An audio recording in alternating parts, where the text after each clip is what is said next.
بسم الله الرحمن الرحيم.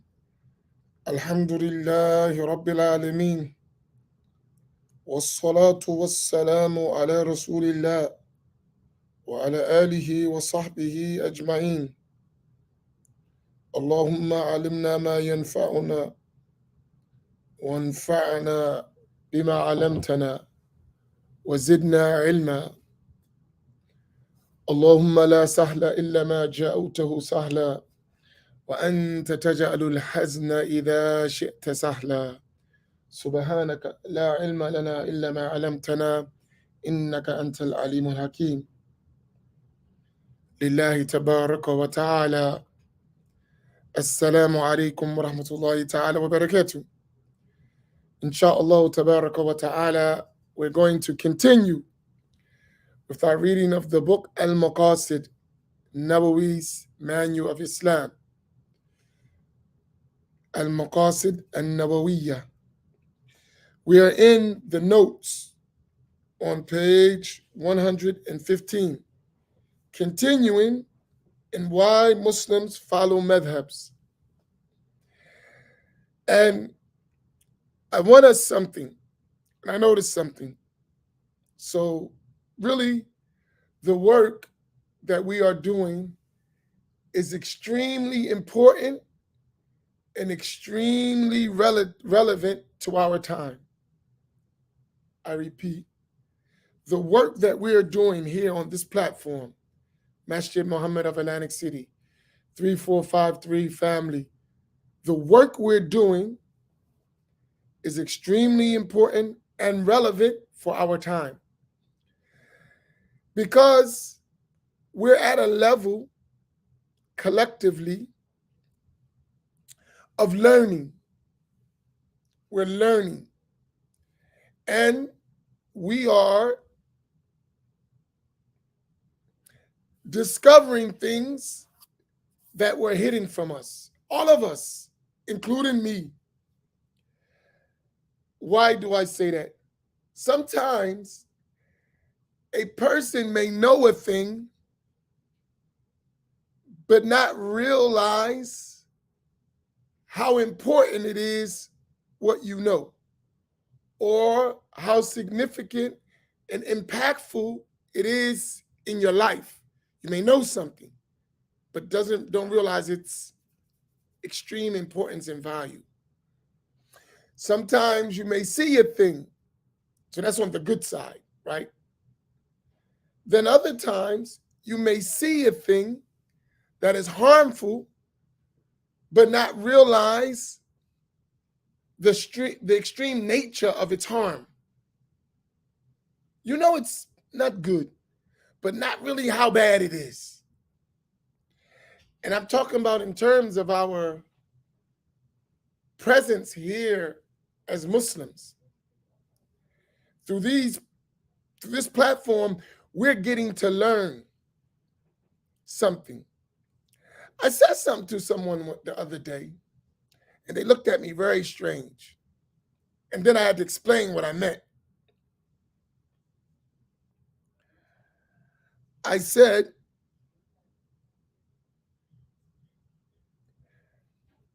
I would never, ever surrender the leadership in our communities to someone other than us. And he looked at me like, huh? I said, I would never do that. I said, I will always cooperate with other than our community. I will always learn from people other than our community. I will always engage with people from other than our community, but I will never allow someone from other than our community to lead us. There is a difference. And the person looked at me like, I said, no, this is the norm for everybody. It's just the norm for them And they as a people think like that, so it's not even something to be mentioned. The problem is it's not a norm for us. And when we say it, it sounds strange, but it's normal in the world. It's normal. Nothing wrong with it. It was normal in the time of the Prophet sallallahu alaihi wasallam. It was normal in the time of the companions. It's normal today among our scholarly class around the world. It's normal. It's not strange. If you go anywhere in the world, expect that the leaders in that place are going to be from those people. Expect that. It's normal. You don't go to Egypt and expect to see Syrians leading the community.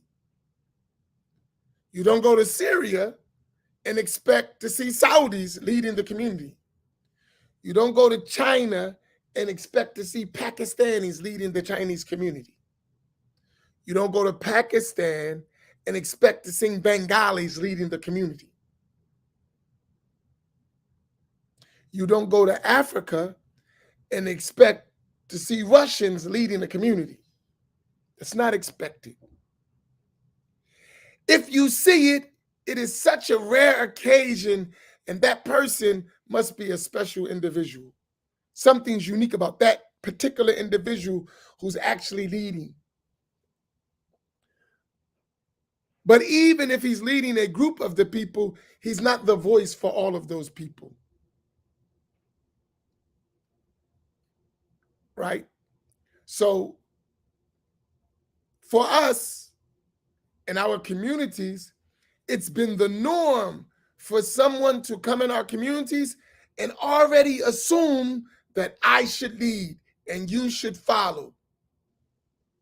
I should take your resources and benefit my people at your expense without any return.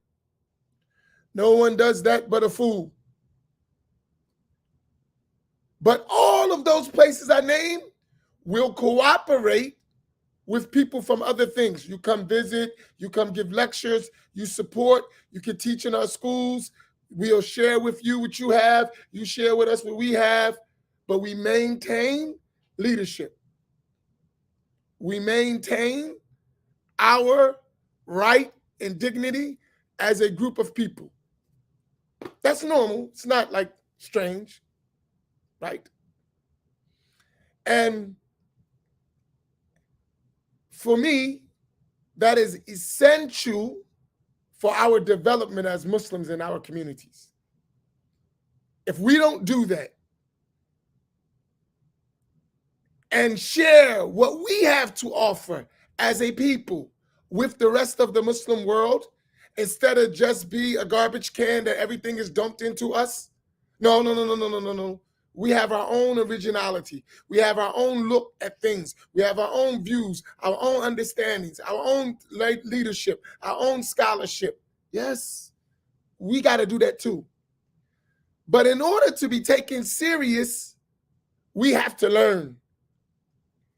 And we have to remove all of the garbage that has been dumped upon us as a people in the name of Islam. We have to remove all that. And then we have to get Islam as Islam is, as Islam was conveyed, and then learn it and then build off of that. That's the mission of this platform.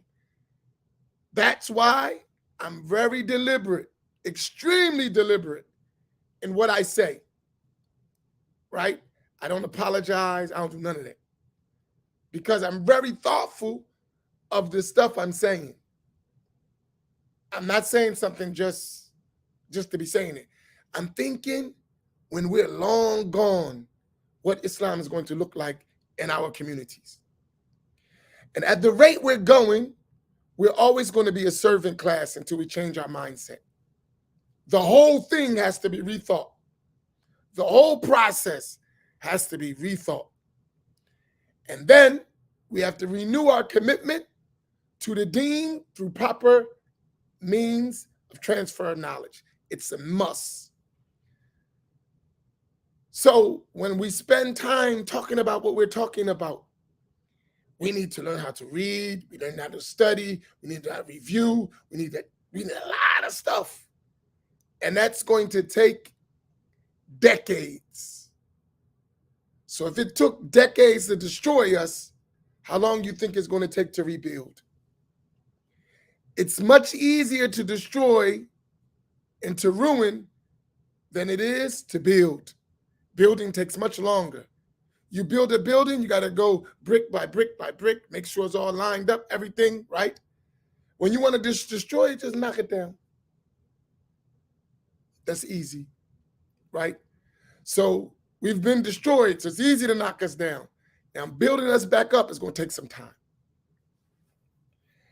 And one of the biggest reasons why it takes so long is we haven't accepted that we've been ruined.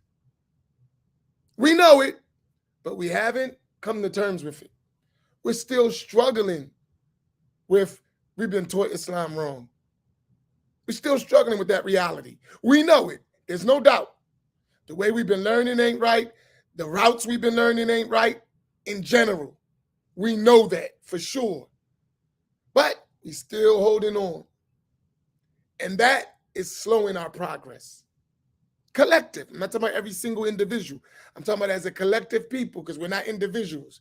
As a collective, we have a lot of work to do, right? We have a lot of work to do. And some of us know the truth, but we still act like we don't. We know it, but we're not ready to deal with it. Some of us see exactly what we're talking about. It's clear as the sun on a noonday, on a bright summer noonday. It's clear. We don't have no doubt. But now to act upon it, to change that reality, there's the challenge. Now I have to actually do something. And I ain't really cut like that. I actually have to put in the work, right?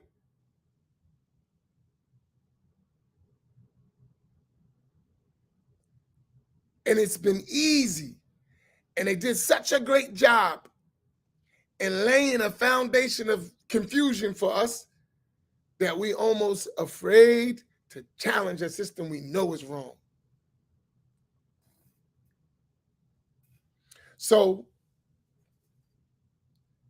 this issue that we're talking about right now in this part of the book, because we have a lot of things to do, it's essential so we can actually study the book. And I realize that what we're talking about, these extra issues outside of the subject, are extremely important that we fully understand them so that we can actually study the subject the way we're supposed to, right? And as I told you, I do ongoing studies myself, right? So I was listening to, I'm actually reading and listening, so it's a dual thing. And the teacher was talking about why fiqh books are designed the way they're designed. And how are fiqh books designed? They're designed with the rules with no evidences. They just give you the rules. There's no proofs. And the criticism of some people who have been following deviant ways of learning is like, you have a whole book and there's no evidences. And as they say, that is the assumption is that there is no evidence. Not that there is evidence and you just didn't write it. There is no evidence. So you're following these rules with no proof from the Quran and Sunnah, which is a fallacy. In all actuality, for one book, you have thousands of evidences for those rulings in those books. But the way Islamic knowledge has taught traditionally is that you learn to perform what you're obligated to do before you learn the details of why that is an obligation. So these are the obligations. You do them. And as you learn further, you learn why you have to do them, which is how we learned in everything, right? And I was thinking about that. I was like, subhanAllah. And then when we start talking about the evidences, you start to realize why you should have learned in the beginning.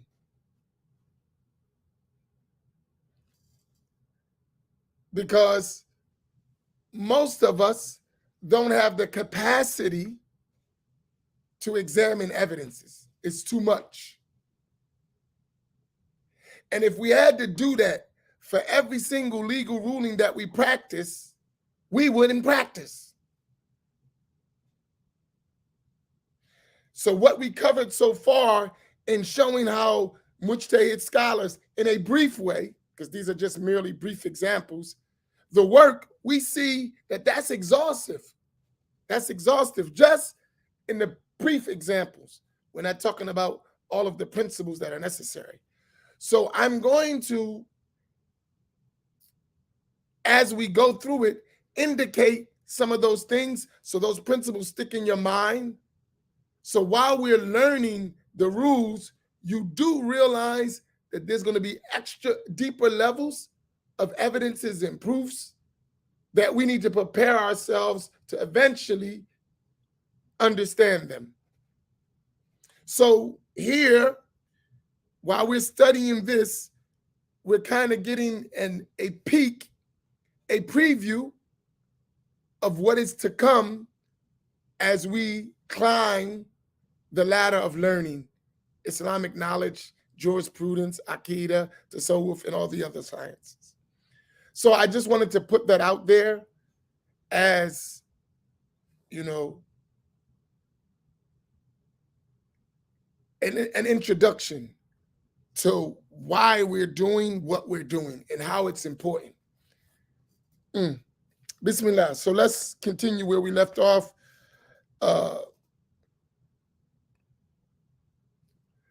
On page 115, after the author asks the question, but what else do the hadith say when someone quotes a hadith without an exhaustive knowledge of all the narrations that relate to that case? What else do the hadith say? And more importantly, are you sure you know it? Bismillah. Al-Fatiha to the soul of Imam al-Nawawi.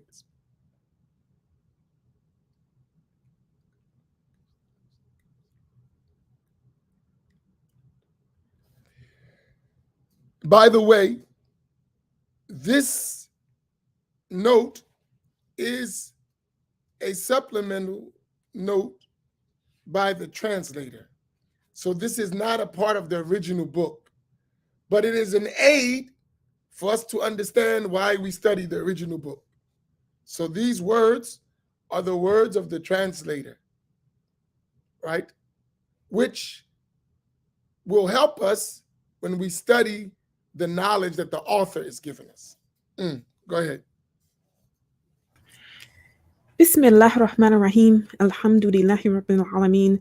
Wassalatu wassalamu ala Rasulillah. The author, may Allah Ta'ala have mercy on him, said, the above examples illustrate only a few of the methodological rules needed by the mujtahid to understand and operationalize Islam by joining between all the evidence. So here, you got to remember that there are rules and principles and qualifications that the mujtahid needs to understand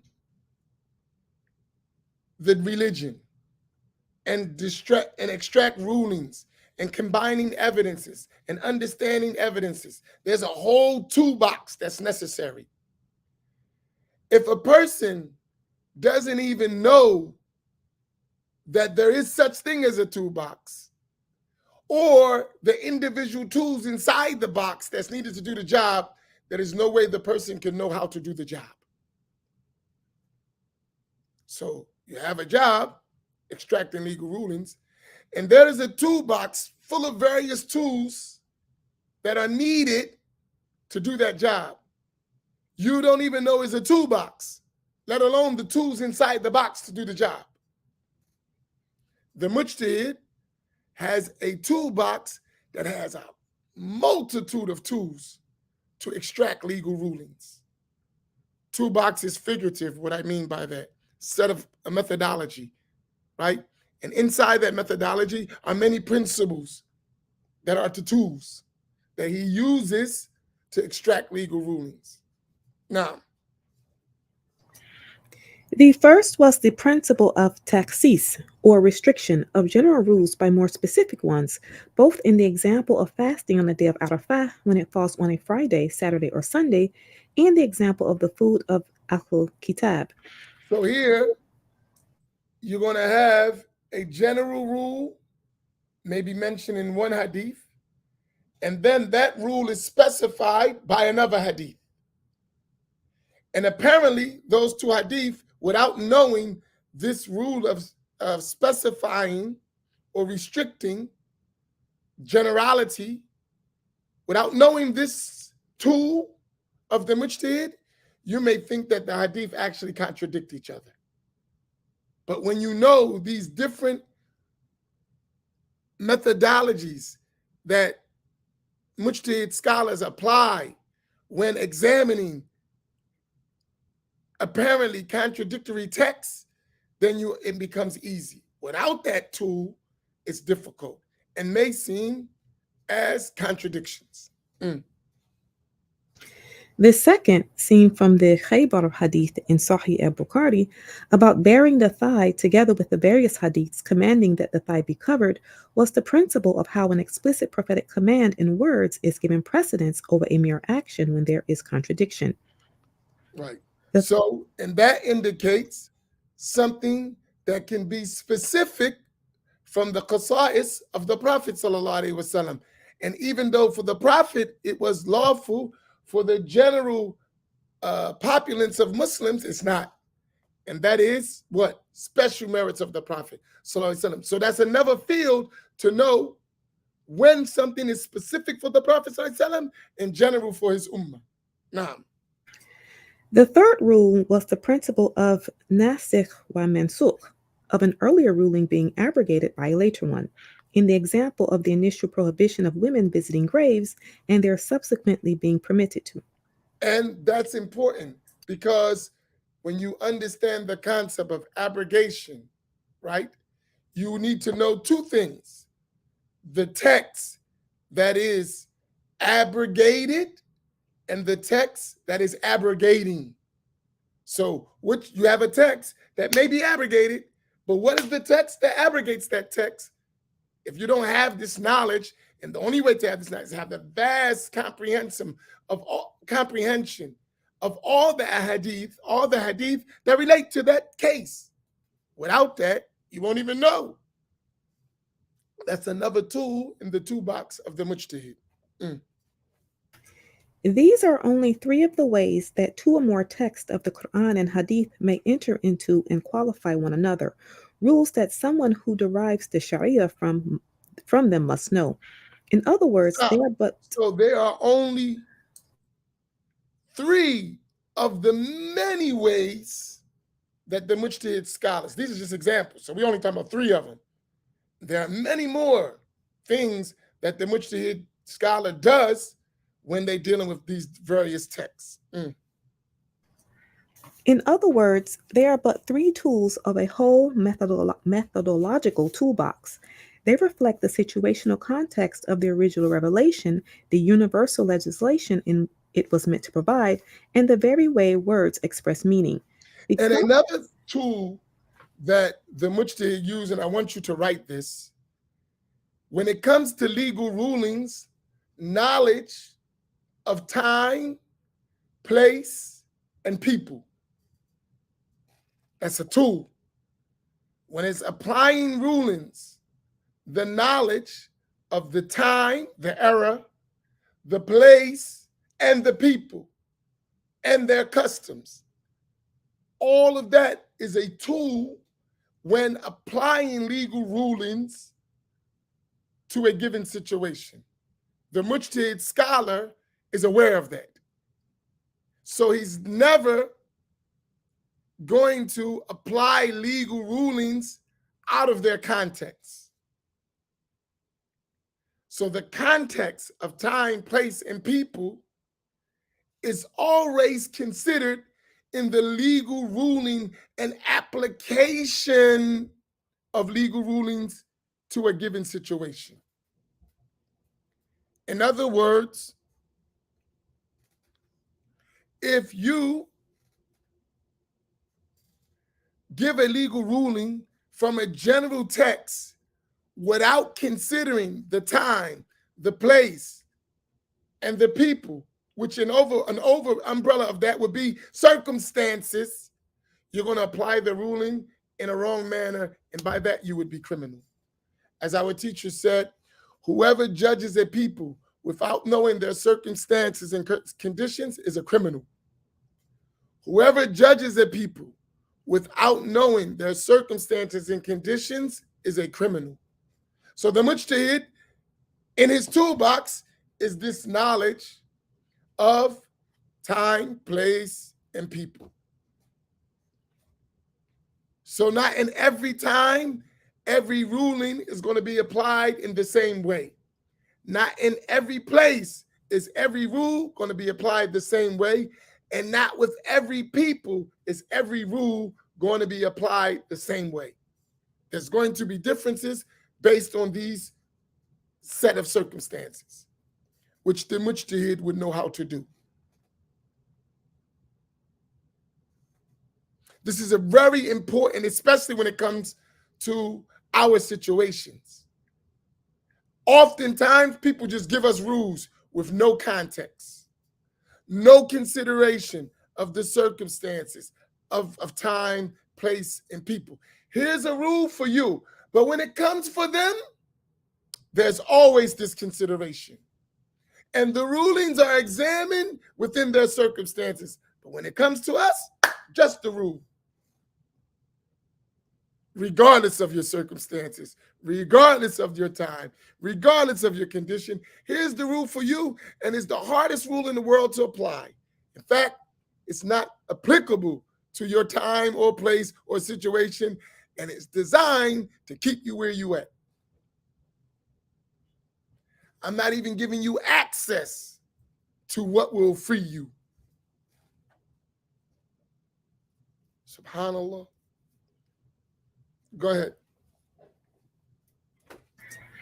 The compass of the present article does not permit treating all these tools in detail, though some of the most important, as discussed at 8.14b, Roman numeral 1, can be mentioned in passing, giving first their Arabic names. Ni'am, a text of general applicability to many legal rulings and its opposite. The So khas, the opposite of general is specific. Go ahead. the khas, that which is applicable to only one ruling or type of ruling. Mm-hmm. The mujmal, that which requires other texts to be fully understood and its opposite. Mm-hmm. The mubayyan, that Mm-hmm. which is plain without text. The, So mut- the other is mujmal is one, its opposite, mubayyan. Mm-hmm. the mutlaq, that which is applicable without restriction and its opposite. The muqayyad, The muqayyid is the opposite of mutlaq. that which has restrictions given in other texts. The nasikh, that which supersedes previous revealed rulings and its opposite. The mansukh, that which is The opposite of nasikh is mansukh. the mansukh, that which is superseded.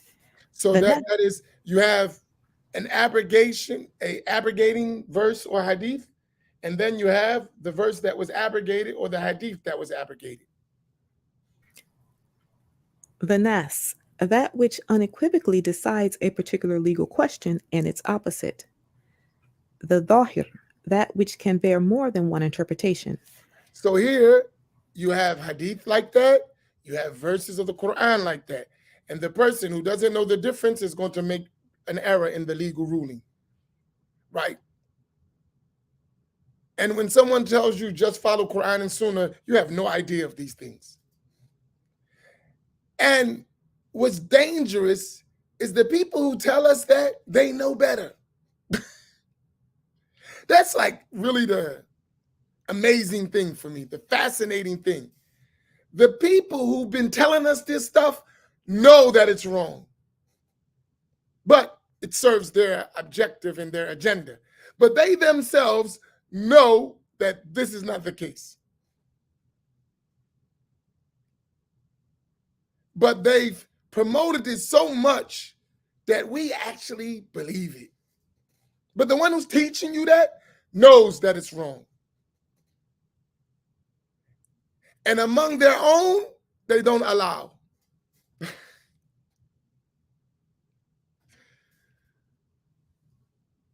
But they'll send their own to others to spread something that they know is wrong.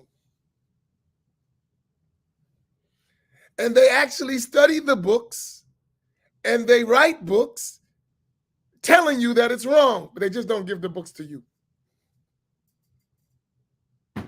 And then when they do give them to you, they water them down so much that you won't even catch it anyway. Go ahead. The point in mentioning what a mujtahid is, what fiqh is, and the types of texts that embody Allah Ta'ala's commands with the examples that illustrate them is to answer the basic question with which this article began. Why can't we take our Islamic practice from the word of Allah Ta'ala and His Messenger, Sallallahu Alaihi Wasallam, which are divinely protected, instead of taking it from mujtahid imams who are not? So that's the point here. All of that is to answer that question. Well, I just follow Quran and Sunnah. I don't follow no imams. Okay, I'm going to tell you why you shouldn't just be following Quran and Sunnah as you think, and you need to be following mujtahid imams. I'm going to give you reasons for that, and that's what it's all talking about. And those were some examples in a brief way, which is obvious from that, how much we don't. And if I was to dig deep into what he said and apply it to our time, our place, and our people, it will be even more clear. Because he talked about all those evidences. Do you realize that 90% of our people have no access to the evidences that he mentioned in this article? I'm going to repeat that. If we apply what he said to time, place, and people, and we applied it specifically to us, 90% of us don't even have access to the evidences that he mentioned to illustrate his examples. Could anyone tell me why I just said what I said? I said 90% of us. That's a high percentage. 90% of us in our time, in our place, among our people, don't even have access to the evidences he mentioned to establish and illustrate his point, those examples. Could you tell me why? I told you already, but I want to. Farouk, we're not impressed. Could you please translate and spell right? No, I'm joking. That's me and Farouk's love affair. We just have fun with each other.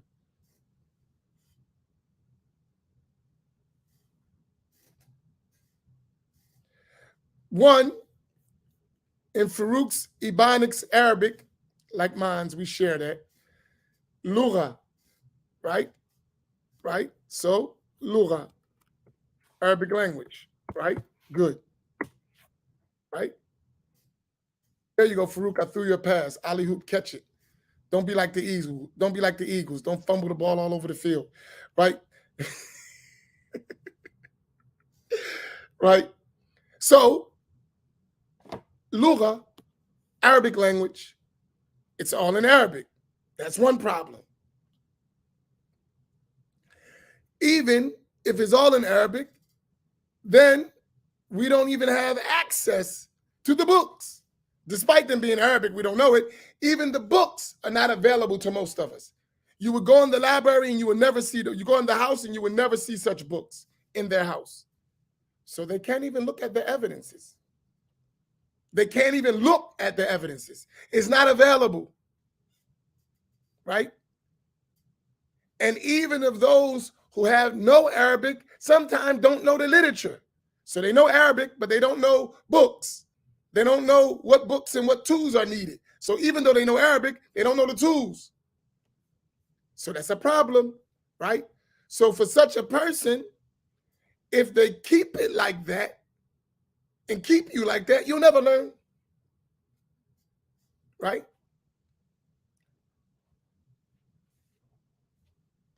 I had a sheikh tell me that he went to visit in America one of those people from other than the way of Ahl Sunnati wal Jama'ah, talking about hadith. And he told the students, a bunch of them, and it's our people among them, right? That all you need is Bukhari and Muslim. The rest of the hadith is junk. Not reliable, not trustworthy, just Bukhari and Muslim. That's all you need. A sheikh told me that he was in there when the person said that. I said, that's ridiculous. That's ridiculous. That is ridiculous that no scholar in the history of Islam has ever said. That's ridiculous.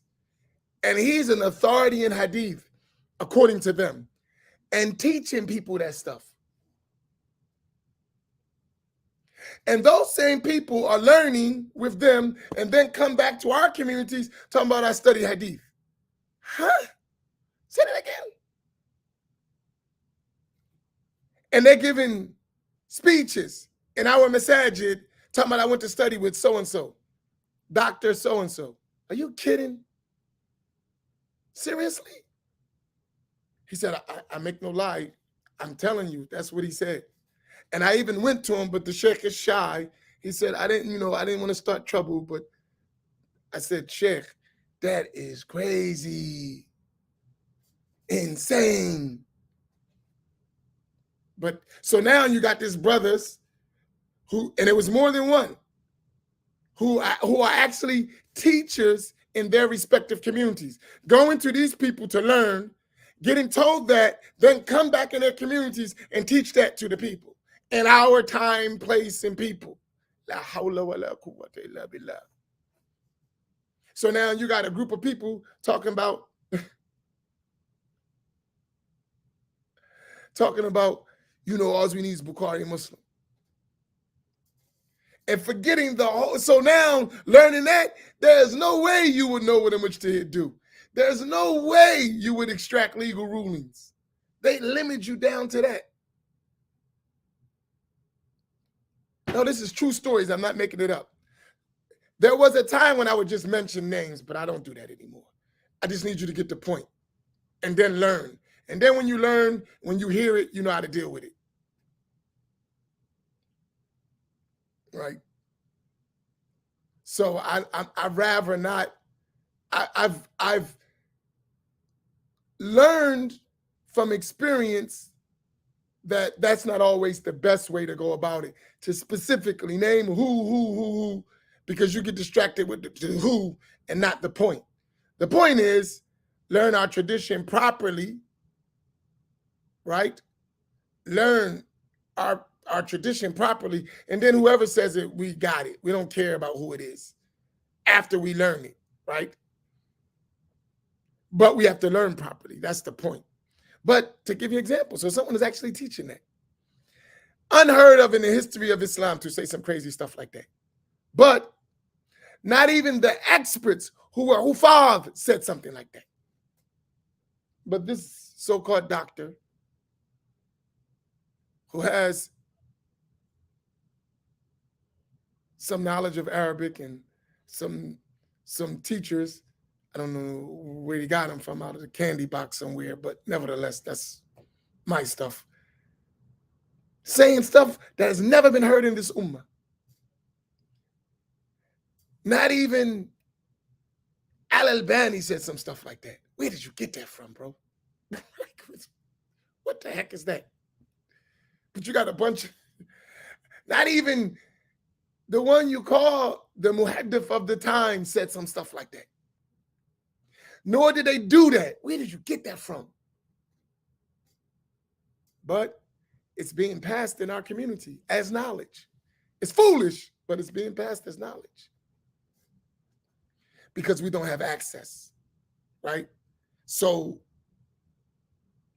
that point is important. We have to have access, and no one's going to give it to us. We got to take it. No one's going to give it. We have to take it. We have to build our own and go take it. They're not giving it to you. We got to take it. It is what it is. But we should be used to that, right? Mr. Charlie wasn't trying to give us nothing and still ain't trying to give us nothing. We got to take it.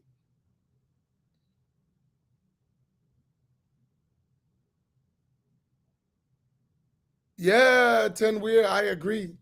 It's the struggle for me, too. I have the ability to teach my people, so I do what I can. Just at least wake you up and point you in a direction, right? Because I know the feeling, as we all do, it makes you angry. But don't get mad, get even. Right? Don't get mad, get even. Build your own. And we need to do that anyway. So we really should thank them. Thank you for telling me why your ice ain't colder than mine. Thanks. I appreciate it. Right? And then move on. And then maybe we could become the examples of how to be good Muslims and fair to everyone. May Allah make us so. Naam, go ahead. The answer, it is plain, is that revelation cannot be acted upon without understanding it. And Say it again. understanding, Please, one more time. Can we repeat that? the answer, it is plain, is that revelation cannot be acted upon without understanding it. Right. If you don't you can read all you want. If you don't understand, it doesn't help you much. And understanding requires first that one have the breadth of mastery of the whole, and second, the knowledge of how the parts relate to each other. Woo, that's strong. In order to understand, there are some requisites for understanding. They are, go ahead. The first, that one have the breadth of mastery of the whole, and So second, first you got to know what's there. If you don't have access, I don't know how you want to understand. You don't even have what's necessary from the whole to understand. You don't even have the books of hadith to talk about you follow the sunnah. How do you follow the sunnah without the books of the sunnah? It doesn't make sense. I follow the hadith. I follow Quran and sunnah. Okay, you have the book of Quran. We got that. What is the sunnah? Al-Kutub al-Hadithiyya, the books of hadith. You don't have them. You have two of them that they're trying to get you, just Sahih al-Bukhari and Sahih Muslim. That's not all of the sunnah. So how are you making rulings with not even a third of the sunnah? That doesn't make any sense. All right, how are you making legal rulings with not even a third of the sunnah?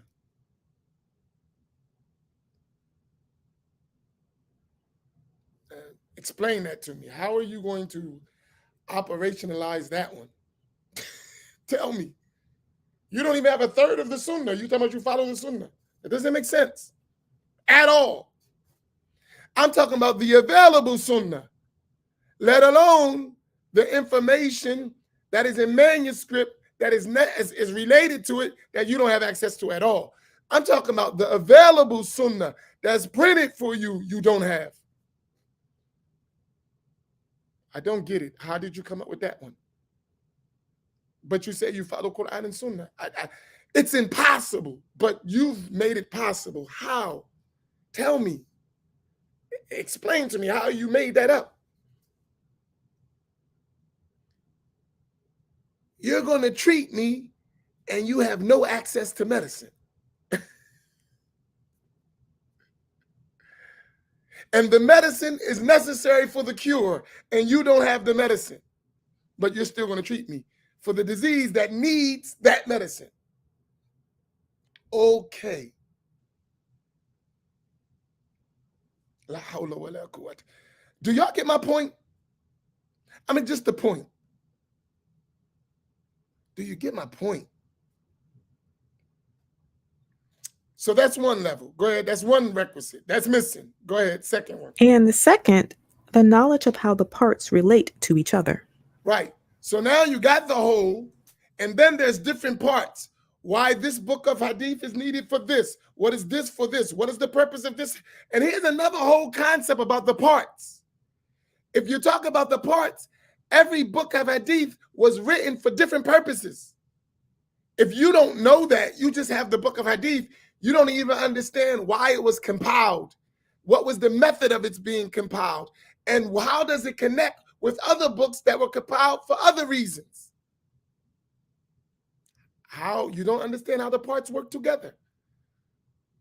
Because scholars, Imam al-Bukhari, had a specific reason why he made his book the way he made it. Imam Muslim had a specific reason why he made his book the way he made it. So did the other Imams, even the ones you don't know, like Al-Bayhaqi and his books that you don't even have access to. He had a reason. Imam al-Hakim had a reason. Al-Tabarani had a reason. Everybody had a reason. Ad-Daraqutni had a reason why he wrote his book the way he wrote it. And it relates to the whole. It is a part that is significant in understanding the whole. If you don't understand how those parts work together, you cannot. Imam Naim, may Allah have mercy on him and raise his rank. He made a good point about being an electrician. He said, if a non-expert looked at me wire that house, he wouldn't see nothing wrong. But as an expert, like, what the heck did you just do? Imam Naim, I quote him, he said, he does electrician. He's an electrician, he works in that field. And he said he had wired a house that outwardly looked like it worked. And the lights would come on.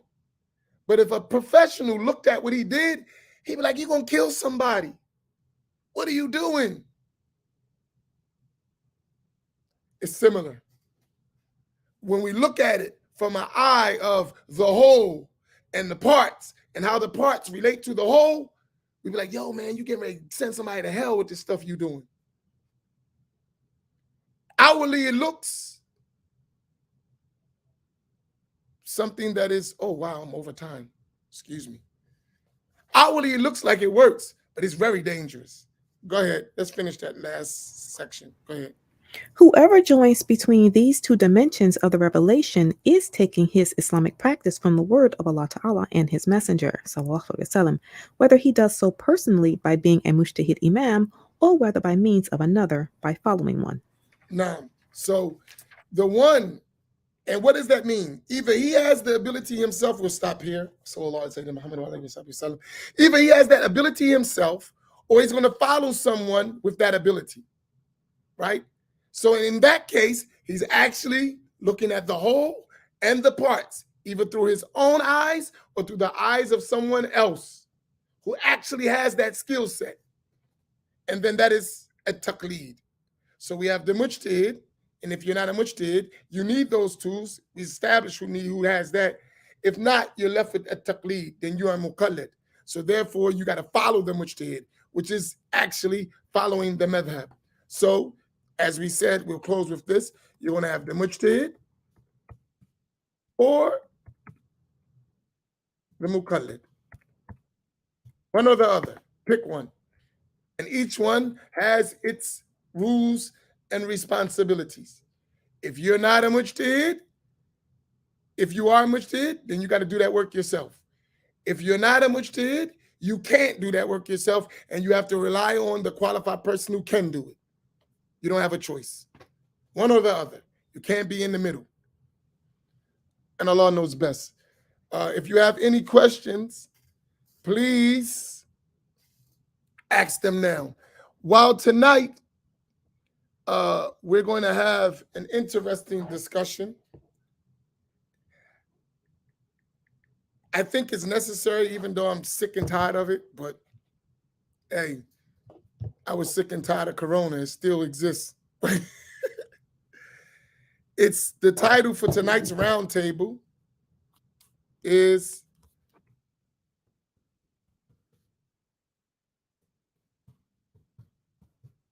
my fellow imams. They love these topics. So sometimes we got to do what our people love. Addicted to Wahhabism. So as a preface, I'll read it. What we intend to do with that title, Addicted to Wahhabism. We will discuss Wahhabism like it is a disease, which leads to an unhealthy addiction that many of us are afflicted with. We defined it, so show how so many of us contracted it, its harm on us individually and collectively, and finally, we discuss its symptoms that can be found among those who recognize its harms, but still hold on to it in some ways. Allahu Akbar. So I'll repeat that. Addicted to Wahhabism is the title, and here is the subject of it. We will discuss Wahhabism like it is a disease, which leads to an unhealthy addiction that many of us are afflicted with. We defined it, show how so many of us contracted it, its harms on us individually and collectively, and finally, we discuss its symptoms that can be found among those who recognize its harm but still hold on to it in some ways. So that isn't Imam Genius a genius? Did you like the way he put that together? You know, sometimes I wish I was a writer. I'm not a writer. But when I be seeing a good writer, the way they put stuff, I be like, everybody has a skill. Imam Genius, he's good with this stuff. He is very good with this stuff. But I want to say this to y'all about this subject, right? By the way, he has a book coming out soon, so get ready for it. I'm waiting to see it myself. He talked about it, but I won't spoil it for him. But he has a new book coming out soon that he's working on that is going to be very good. I'm waiting to see what he does with it myself.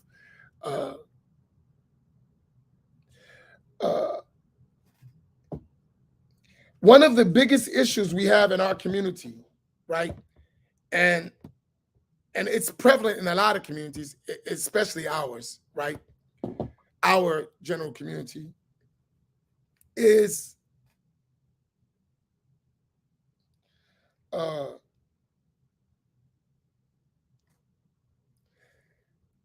our learned brothers who actually learned but still have the traces of the disease. And when they teach with the disease mixed in their teaching. Right? So you have a Sunni who learned Sunni way, Al-Sunnah, follows a madhab in Aqidah, Ash'ari or Maturidi, follows a madhab in fiqh, Hanafi or Maliki or Shafi or Hanbali, and is an adherent to Tasawwuf, but still has sympathy and compromise with Wahhabi ideas. And when they teach, they allow those Wahhabi ideas in, right? So this is a form of being addicted to Wahhabism. And a lot of our leaders have that problem. I know what is right, but the way I teach, I'm going to let the wrong stuff in too. So you'll have a Sunni Imam with Wahhabi people teaching in their masjid. That doesn't even make sense. You Sunni, You know Ahl Sunnah, but you're teaching your people Wahhabi stuff that you know is wrong. Let me understand that one. You know it's wrong. That's why you don't follow it. But you still allow those people to teach, who teach the wrong stuff that you know is wrong.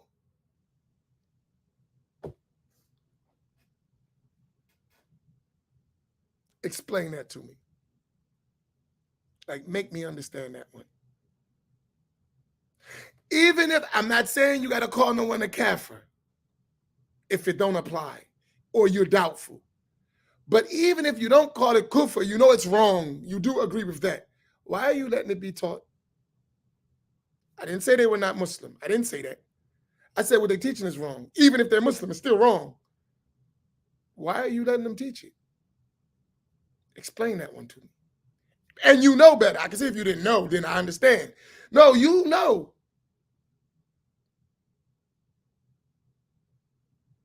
Explain that one to me.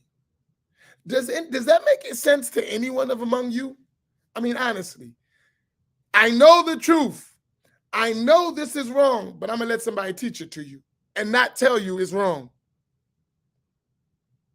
Does that make sense? But it's being done abundantly.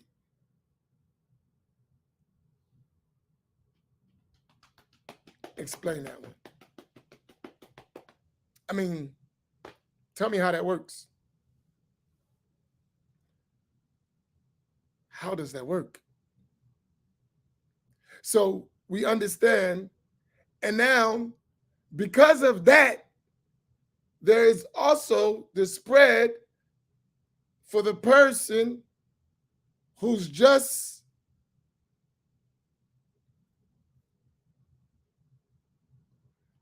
who's just coming to listen, who's being influenced by that, and more confusion. I have it even in my own masjid, loud as I am, with all my stuff. And people know there's no way you can be in my masjid and not know the difference. It's impossible. And they still struggling with it. Why? Because it sounds like he's the only one that talks like that. They don't have exposure. They don't have access. So once they walk outside of Masjid Muhammad, they're flooded with these ideas. And some of them succumb to it. Don't y'all? And don't I, every time I see y'all doing it, I tell you about yourselves? Right? I never let you rest with that stuff. So even in a place like Masjid Muhammad, hardcore Sunni place, you got that crazy dude, Amin Muhammad, on the minbar, right? Still in my masjid, there is this addicted to Wahhabism disease. In my masjid, where I'm at, and y'all know how I am, that's how bad it is. They come every week for years and listen to me, and I don't talk like this when I'm on the minbar. In fact, when people try to record me, I be like, don't put that on the internet. In my community, the way I talk to the people in my community is not the same that I talk to you. It's much more direct and much more explicit, right? Because this is my house, so I'm protecting a little bit differently, right? And I know the people.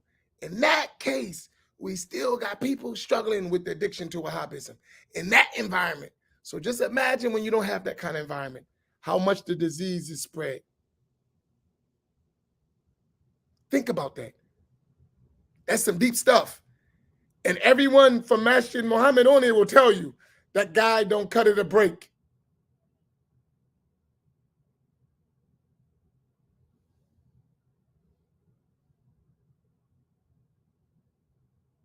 I would not tell you to go sit and listen to nonsense.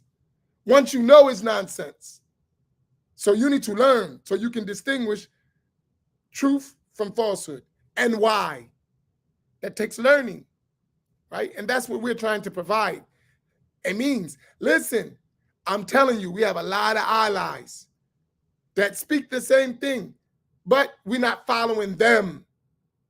We don't follow them, so they don't help. In fact, They rather just us, but don't get me started, man. I'll save mines to tonight. Don't get me started because I'm gonna start feeling like Brother Tenweir. I got some news the other day.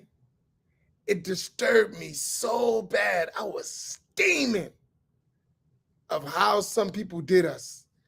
And we still accept. We still say, yes, sir, boss. I know you did me, but that's us. Subhanallah. Right? We should want to.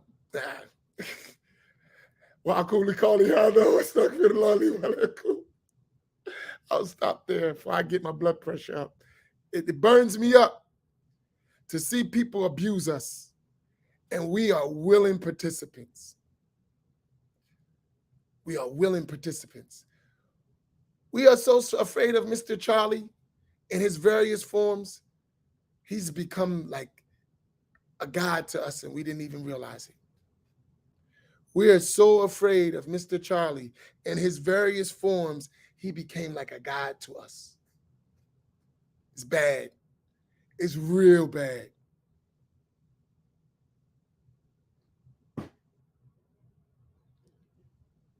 It's real bad.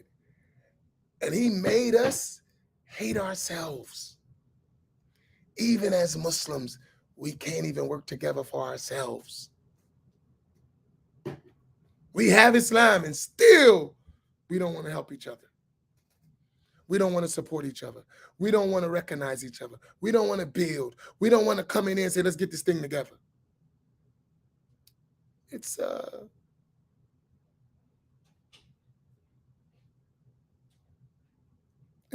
work. So we'll see you tonight. That's the topic matter. That was Imam Genius's summary, and let's see where it goes. But listen, don't come for entertainment, because we're not trying to entertain you. Come to learn. We're trying to teach you. We're not trying to entertain you. I'm not an entertainer, right? I'm not an entertainer. It's not my field. I may say some things that may be entertaining, but that's not my intention. My intention is to teach you so this never happens again to us or succeeding generations. Okay, let me take whatever questions was weird there quick. I only saw one. The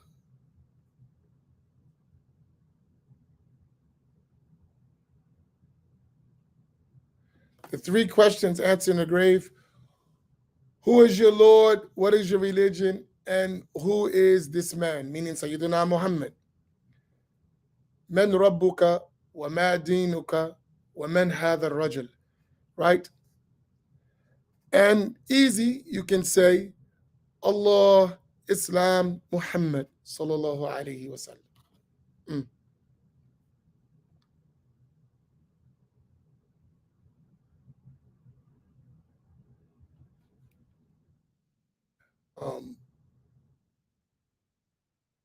If there's no more questions, I think I got every question, right? There's only one I saw.